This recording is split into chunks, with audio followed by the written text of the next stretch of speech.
농부소녀와 흙의 철학. 흙으로부터의 메시지. 제19편 새로운 방법론의 탄생. 2000지역 조사 둘째 날 하도연의 능력은 더욱 선명해졌다. 전날 여주에서의 성공적인 경험이 자신감을 주었고 이철산 할아버지의 지도 아래 더 정교하게 흙과 소통할 수 있게 되었다. 이곳은 슬퍼하고 있어요. 하도연이 이천의 한 도자기 공장 부지에서 말했다. 그곳은 최근 폐업한 전통 도자기 공장이 있던 자리였다. 슬퍼한다고? 조명의 교수가 관심 있게 물었다. 네.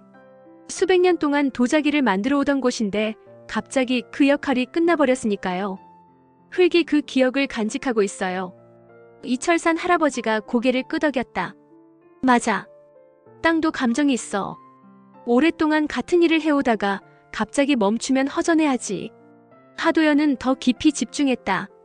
그러자 놀라운 것이 느껴졌다. 이 아래 10m 지점에 엄청난 고령 토층이 있어요. 그런데 이상해요. 마치 누군가 인위적으로 정지한 것 같은 느낌이에요. 인위적으로? 네. 자연적으로 형성된 것과는 다른 패턴이에요.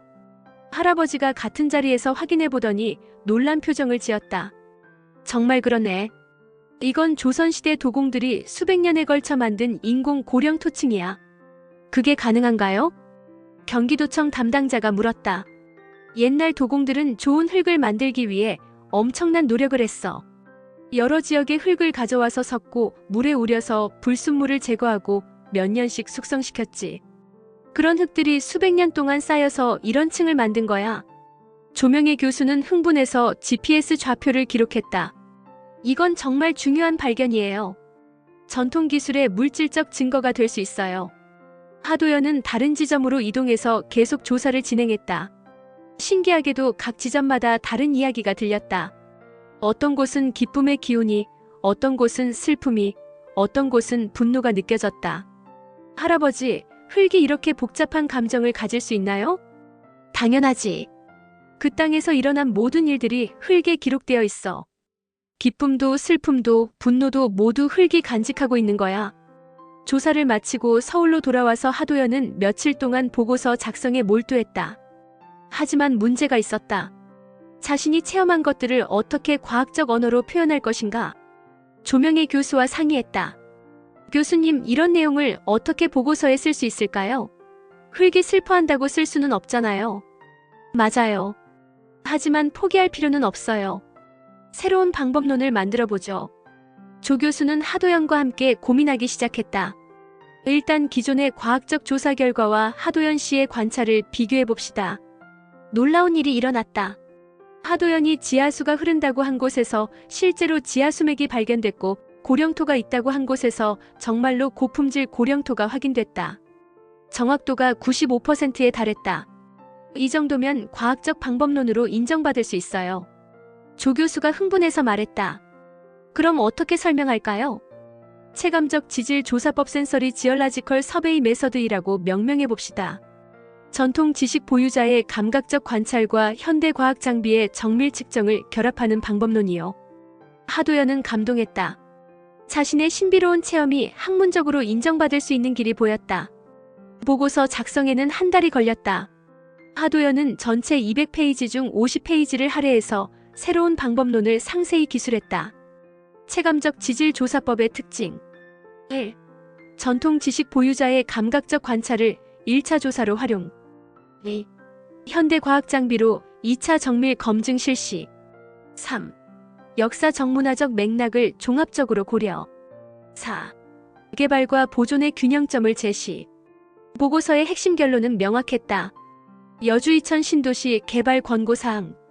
전체 부지 중 30%는 문화유산 보존구역으로 지정. 지하수맥 지역은 개발 금지, 대신 생태공원으로 조성. 전통 도자기 공방촌을 현대적으로 재해석한 문화단지 조성. 신도시 건설 시 전통 토양 활용 방안 마련. 보고서를 제출한 지 일주일 후 경기도청에서 연락이 왔다. 하도연 박사과정생의 조사 방법론이 화제가 되고 있습니다. 국토교통부에서도 관심을 보이고 있고요. 조명의 교수가 기뻐하며 말했다. 정말이요? 어떤 반응인가요? 기존의 획일적인 환경 영향평가를 뛰어넘는 혁신적 접근이라고 평가받고 있어요. 특히 전통 지식과 현대 과학의 융합이라는 점에서 높은 점수를 받았고요. 며칠 후 더 놀라운 소식이 전해졌다. 한국연구재단에서 하도연의 연구에 관심을 보이며 개별 연구비 지원을 제안해온 것이었다. 정말이요? 저 같은 박사과정생에게도 연구비를 주나요? 이례적인 일이에요. 하지만 하도연 씨의 연구가 그만큼 혁신적이라는 뜻이죠. 한국연구재단 담당자와의 면담에서 더 구체적인 제안이 나왔다. 전통 생태 지식과 현대 과학의 융합 연구 분야에서 3년간 연구비를 지원하겠습니다. 조건은 이 방법론을 다른 지역에도 적용해서 일반화시키는 것입니다. 하도연은 꿈꾸는 것 같았다. 1년 전만 해도 강진에서 농사를 짓던 자신이 이제는 국가 차원의 연구 지원을 받게 된 것이었다. 감사합니다. 최선을 다하겠습니다.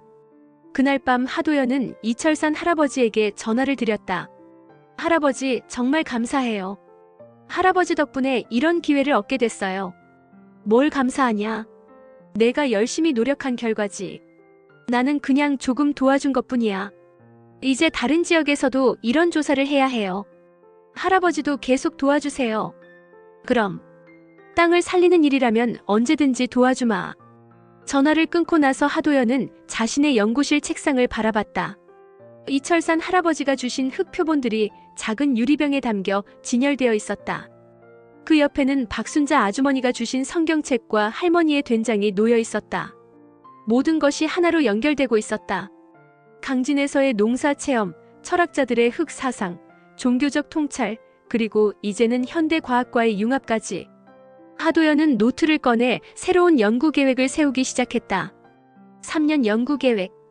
1년차 경상도 지역 전통 농업지대 조사. 2년차 제주도 화산토 지역 조사. 3년차 강원도 산간 지역 조사. 최종 한국형 체감적 지질 조사법 표준화. 각 지역마다 이철산 할아버지 같은 전통 지식 보유자를 찾아내고 그들과 협력해서 새로운 방법론을 발전시켜 나가는 것이 목표였다. 이제 정말 흙의 철학자가 되어가고 있구나. 하도연은 뿌듯함을 느꼈다.